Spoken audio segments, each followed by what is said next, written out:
Kızlar, ara gelirsiniz. Hangi rayonu? Kuşlar. Orada ne yiyorsunuz? Aslı. Bugün yolumuz Azərbaycanın füsunkar güşələrindən biri olan Qusarın möhtəşəm Şahdağ bölgəsinə düşdü. Hətta rahatlıqla deyə bilərəm ki, Avropanın Alpları belə bu füsunkarlığa çatmır. Kuklalarını götürmüşsən Nilay. Ne var orada sende? İçin burnu düşür.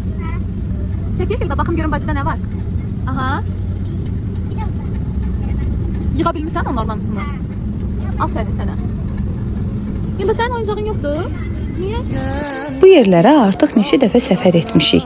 Amma hər səfərdən sonra yenidən gəlmək istəyi doğur.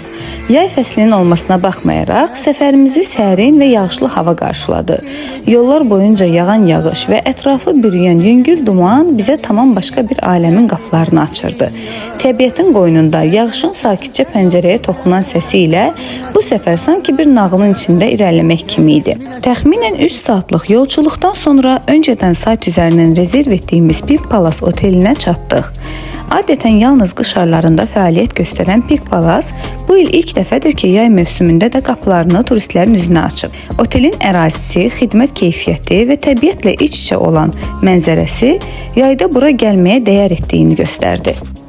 Otağımız geniş, işıqlı və çox təmiz idi.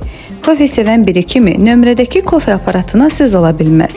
Qısa istirahət anlarında dadlı bir fincan kofe bütün yorğunluğu unuttururdu. Həmçinin ilk dəfə olaraq bir otel nömrəsində gördüyüm və çox bəyəndiyim ütü və ütü masası məni çox sevindirdi.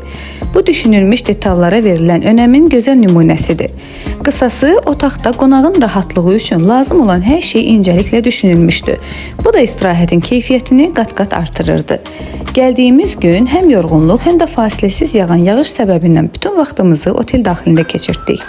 Uşaqlar üçün nəzərdə tutulmuş oyun otağı səliqəli və rəngarəng olsa da, təəssüf ki, nəzarətçi yox idi. Biz isə uşaqları biraz əylənməyə buraxıb, necə deyərlər, yağışın altında qurdumuzu öldürdük. Biraz rəqs edib islandıqdan sonra hovuza hazırlaşdıq. Hovuzdan razı qaldıq. Xüsusilə açıq havada, yağışın altında isti suya girmək əsl istirahət və qeyri-adi bir təcrübə idi. Soyuq hava və isti suyun kontrastı bədəndə olduğu qədər ruhda da rahatlıq yaradırdı.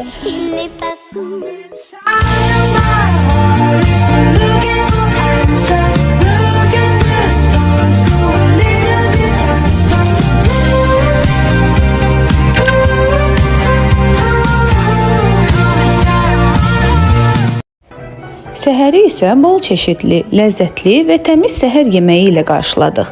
Gülərüz və səmimi personalın mehriban münasibəti otelin ən xoş məqamlarından biri idi.